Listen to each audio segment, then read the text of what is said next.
Di masa kasih karunia itu segala sesuatu mudah, gitu. Segala sesuatu mudah.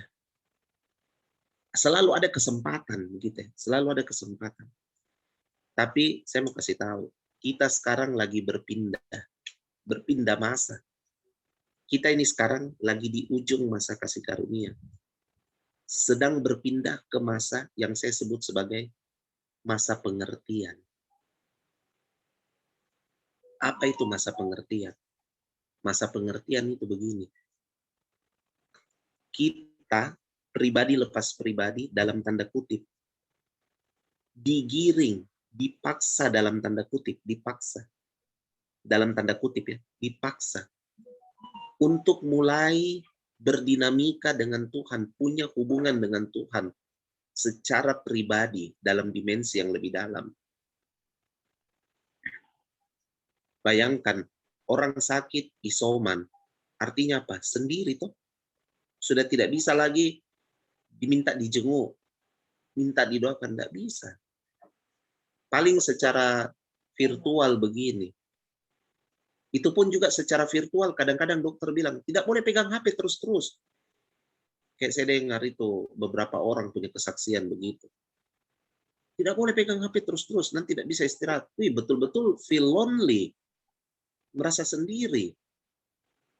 Tapi itulah, sekarang kita lagi masuk dalam masa pengertian. Apa itu masa pengertian? Masa di mana pribadi lepas pribadi itu harus berurusan dengan Tuhan secara lebih dalam, lebih personal. Itu yang saya bilang begini, panggilan nabi-nabi dan rasul-rasul.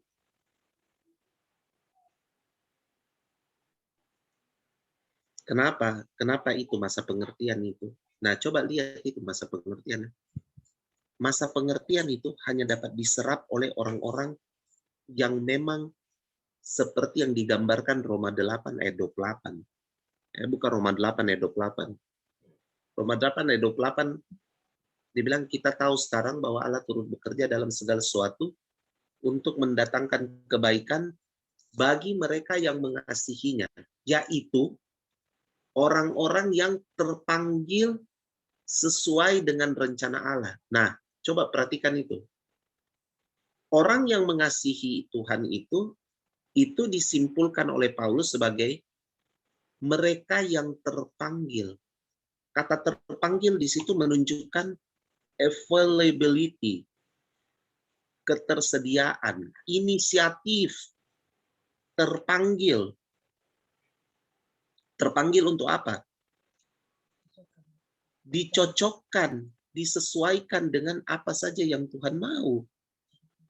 Tuh, kan dibilang disesuaikan dengan kehendak Allah. Sesuai dengan kehendak Allah. Berarti, kalau saya mau bilang, orang yang mengasihi Tuhan itu adalah orang yang berinisiatif, tersedia, untuk selalu dicocokkan, dimatchingkan, disesuaikan dengan apa saja yang Tuhan mau. Itu dia. Itu dia. Nah, itu orang-orang seperti itu orang yang siap masuk dalam masa pengertian. Saya kasih contoh orang masa pengertian. Orang-orang masa pengertian itu kita sudah lihat tuh. Coba lihat nabi-nabi. Lihat Elia. Lihat Elisa. Saya mau kalian baca itu Elia, Elisa. Coba baca itu kisah nabi-nabi. Samuel. Kalau di perjanjian baru, coba lihat Yohanes Pembaptis. Yohanes Pembaptis itu udah tinggal di hiruk-pikuk perkotaan yang gimana. Yohanes Pembaptis itu tinggal di padang belantara. Makanannya belalang, minumannya madu. Aneh tuh, pakaiannya dari bulu binatang. Itu Yohanes Pembaptis. Orang yang istilahnya apa?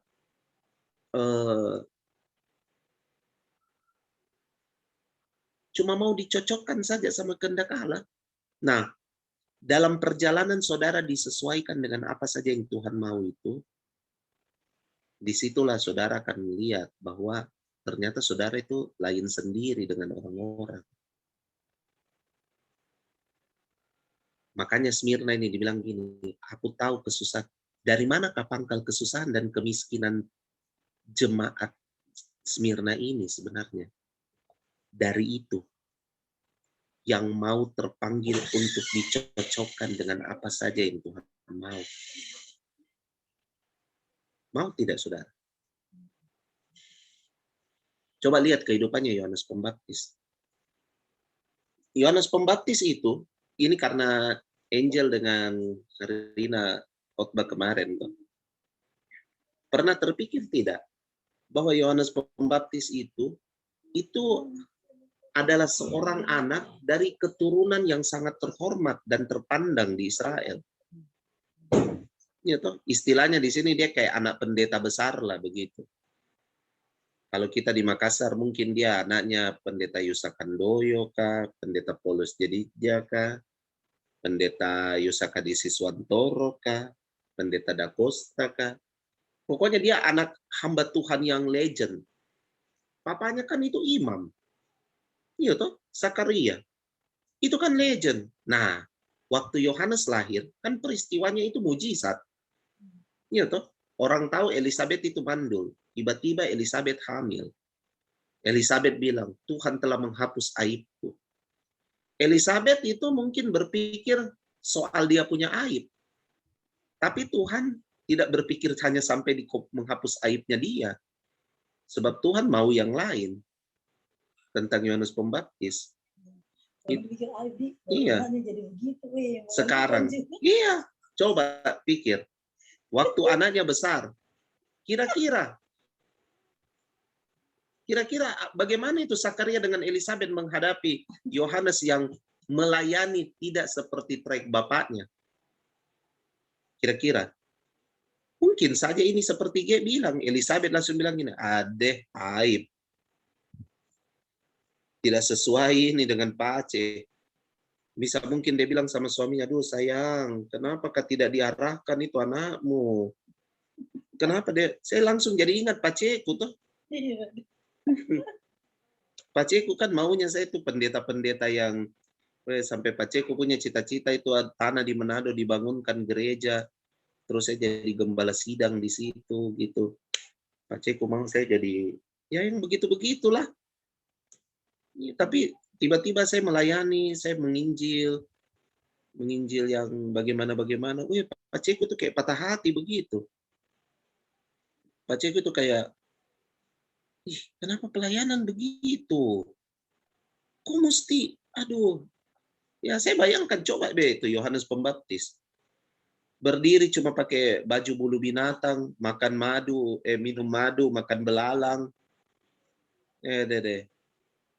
Bicara tidak tahu, tidak rem-rem. Mau siapa saja dia bilang, kamu keturunan ular beludak, tidak ada sedikit diatur tata bahasa atau bagaimana. Saya bayangkan tuh kalau orang tuanya masih hidup pada saat dia melayani, mungkin itu orang tuanya patah hati sekali itu. Mungkin orang tuanya kan, kalian baca tidak waktu Yohanes Pembaptis lahir, begitu dia lahir, terus mujizat bapaknya bisa bicara lagi tuh, terus orang-orang berguncing begini,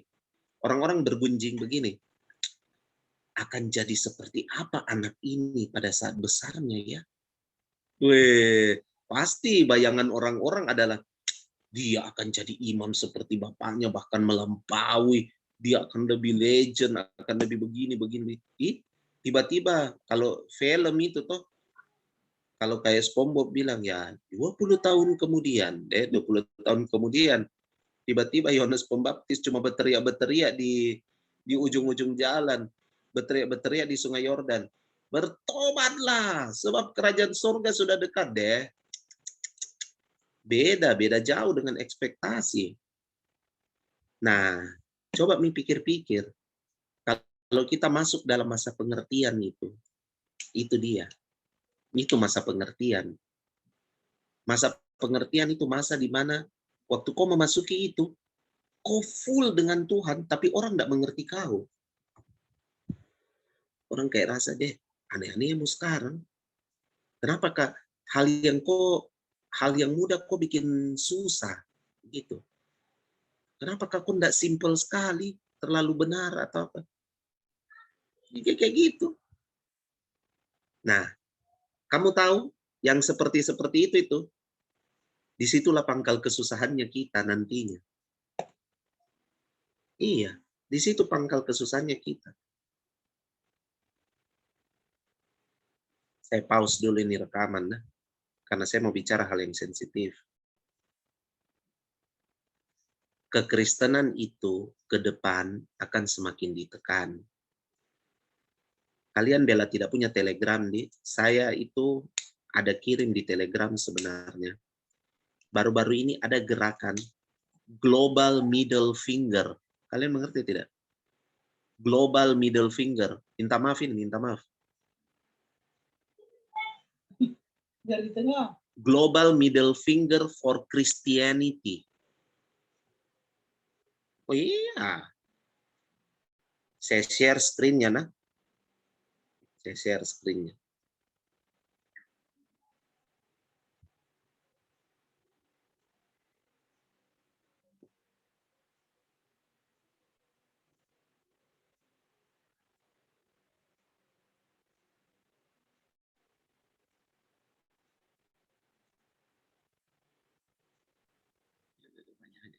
Ah, ini dia. Lihat enggak ini? Global Middle Finger to End Christianity.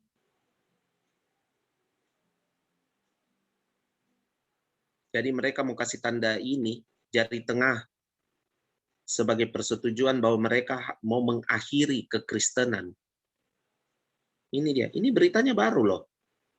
12 Agustus.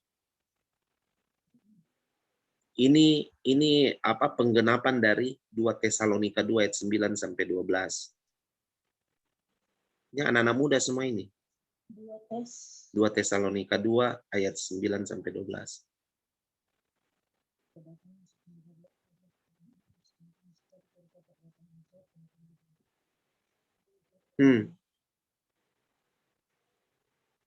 Kita kekristenan seperti apa itu yang mau diakhiri? Kekristenan yang dengan sadar memilih untuk menjadi Roma 8 ayat 28. Apa itu? Orang yang rela, orang yang tersedia untuk selalu disesuaikan dengan apa saja yang Tuhan mau. Elia waktu menghadapi nabi-nabi Baal, dia bukan cuma menghadapi 700 nabi Baal plus Raja Ahab. Enggak. Elia itu menghadapi seluruh rakyat Israel. Sebab pada waktu itu seluruh rakyat Israel semua menyembah berhala. Seluruh rakyat Israel telah melupakan Yahweh semesta alam. Lupa. Mereka lupa. Mereka cuma kenal Baal. Jadi Elia itu waktu peristiwa itu, dia against nation. Dia benar-benar berhadapan dengan satu bangsa. Coba kalian pikir itu. Itulah masa pengertian, nanti akan seperti itu. Kamu akan berhadapan dengan banyak orang. Sebab memang begini, bos. Kalian tahu nilai upah, nilai nyawa satu orang pilihan seharga apa? Nilai nyawa Yesaya 43. Coba buka Yesaya 43. Nilai nyawa satu orang pilihan itu seharga apa? Coba. Yesaya 43. Ayat 4. Coba Rina baca. Oleh karena engkau berharga di mataku dan mulia dan aku ini mengasihi engkau, maka aku memberikan manusia sebagai ganti dan Terus? bangsa sebagai ganti nyawa. Ini ayat ini bicara sebagai orang Israel, sebagai orang pilihan. Nah, kalau kau itu orang pilihan, kau itu dihargai, nyawamu itu dihargai dengan bangsa-bangsa. Nah, sekarang saya melihat, makanya nanti kalau kita masuk dalam masa pengertian, Kekristenan seperti Roma 8 ayat 28 itu, mereka akan menghadapi bangsa-bangsa. Mereka akan melawan bangsa. Satu orang melawan bangsa. Seperti Elia melawan satu bangsa Israel. Kenapa bisa begitu? Karena memang nyawa satu orang pilihan itu bangsa. Nilainya bangsa. Bangsa-bangsa sebagai ganti nyawamu. Makanya wajar kalau lawannya itu satu bangsa. Elia punya lawan, satu bangsa. Wow. Satu bangsa, bos, itu lawannya Elia. Nah, lihat Yohanes Pembaptis. Lihat Yesus. Lawannya bangsa.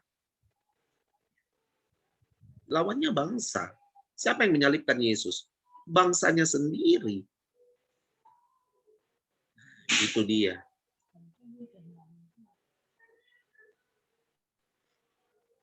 Jadi, aku tahu segala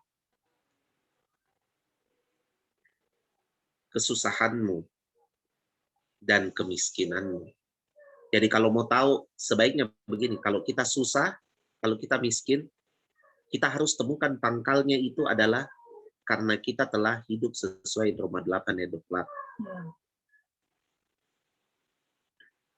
Jangan kita susah dan miskin karena selain hal itu.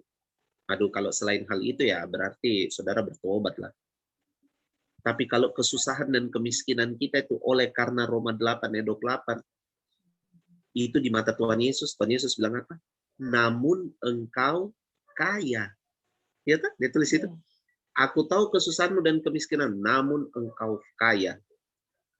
Dan fitnah mereka yang menyebut dirinya orang Yahudi, tetapi yang sebenarnya tidak demikian. Sebaliknya mereka adalah jemaah iblis. Nah, lihat apa yang dihadapi oleh orang-orang pilihan. Saya bilang Smyrna ini orang-orang pilihan. Lihat apa yang dialami orang-orang pilihan. Orang-orang pilihan itu akan dicobai oleh orang-orang yang menyebut diri mereka sebagai orang-orang Yahudi. Itu maksudnya apa di sini? Orang-orang yang senior dalam kekristenan. Mungkin mereka itu sudah apa istilahnya, kalau orang Yahudi ini mereka selalu bilang bahwa mereka lah tahu yang terutama. Nabi tua. Nah, itu dia, nabi tua. Ingat cerita Abdi Allah dari Yehuda toh? Kamu tahu apa nanti yang akan mencobai kita? Yang akan mencobai kita itu adalah orang-orang yang menyebut diri mereka sebagai saya yang sudah lebih dulu berjalan daripada kau. Saya ini yang sudah lebih tahu daripada kau. Saya yang sudah lebih begini. Kita punya pencobaan akan datang dari orang-orang seperti itu. Akan datang dari orang-orang seperti itu. Saya baru dengarin ya. Saya kasih off dulu.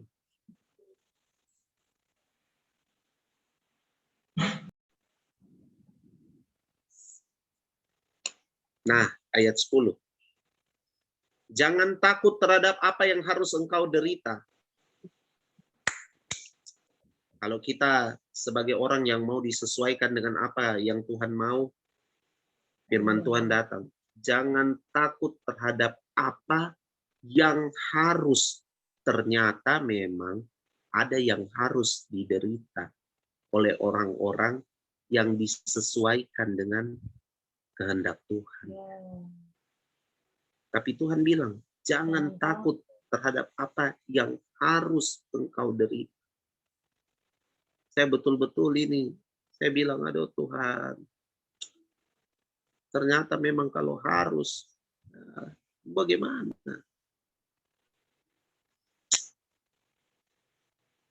Saya tidak munafik, nah. Saya bilang sama kalian, saya juga namanya menderita. Siapa yang senang menderita? Tidak ada yang senang menderita. Tapi saya setiap lihat ini ayat, saya cuma bilang, oh Tuhan, memang kalau tidak memandang Yesus, tidak mungkin ayat ini akan jadi realita dalam pikirannya kita. Tidak mungkin. Tidak mungkin. Jangan takut terhadap apa yang harus engkau derita. Aduh, kalau tidak memandang Yesus, tidak bisa ini.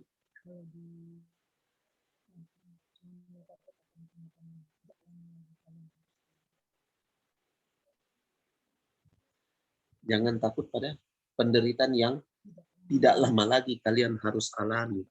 Itu dalam terjemahan apa itu? Bahasa Indonesia masa kini. Nah, lihat misalnya ini. Lihat misalnya yang terjadi di negaranya kita sekarang ini. Pemaksaan-pemaksaan. Lihat. Tapi dia bilang, jangan takut terhadap apa yang harus engkau derita. Nah, pada jemaat Smyrna itu dibilang, sesungguhnya iblis akan melempar beberapa orang dari antaramu dalam penjara supaya kamu dicobai. Kamu akan beroleh kesusahan selama 10 hari. Saya baca literatur, ini kesusahan 10 hari, ternyata bukan 10 hari. Ini kesusahan 10 tahun, 10 pemerintahan. Kalau tidak salah ya, saya buka dulu. 10 masa kekaisaran. 10 masa kekaisaran. Jadi ini bukan 10 bukan 10 tahun juga ya, tapi jadi kalau satu masa kekaisaran 5 tahun. Nah, 10 masa kekaisaran itu ini nah. Saya baca. Nero dari tahun 54 Masehi sampai tahun 68 Masehi. Pada masa Kaisar Nero, Paulus dipenggal dan Petrus disalib terbalik. Lalu kemudian Domitian dari tahun 81 Masehi sampai 96 Masehi. Pada masa ini Yohanes diasingkan ke Pulau Patmos. Kemudian masa Kaisar Trajan dari tahun 98 sampai 117. Pada masa ini Ignatius dibakar. Ada murid yang namanya Ignatius. Lalu kemudian Marcus Aurelius dari tahun 161 sampai 180 Masehi. Pada masanya dia, Justin, martir dari tanah Palestina, dibunuh. Kemudian dari pemerintahan Severus, tahun 193 Masehi sampai 211 Masehi. Maximinius, tahun 235 Masehi sampai 238 Masehi. Decius, tahun 249 sampai 251. Valerian dari tahun 253 sampai 260. Aurelian dari tahun 270 sampai 275. Diocletian dari tahun 284 sampai 305. Pada masa Diocletian ini terjadi penganiayaan yang amat hebat dibanding dengan penguasa sebelumnya. Yang membuat banyak keputusan untuk memusnahkan Alkitab dari muka bumi.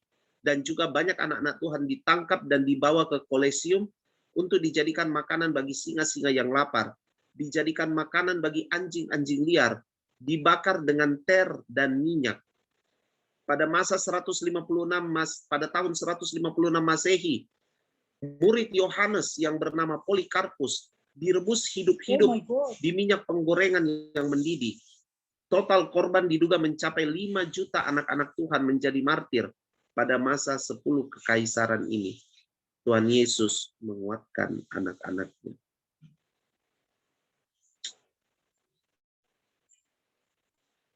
Wow.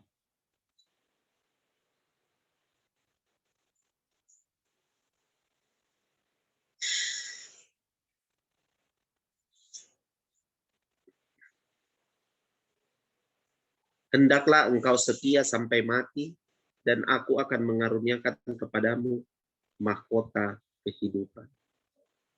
Siapa bertelinga, hendaklah ia mendengar apa yang dia katakan Roh kepada jemaat-jemaat. Titik 2. Nah, ini dia. Apakah yang dikatakan Roh kepada jemaat-jemaat itu? Dibilang gini, perkataan Roh itu adalah ini. Barang siapa menang, ia tidak akan menderita apa-apa oleh kematian yang kedua.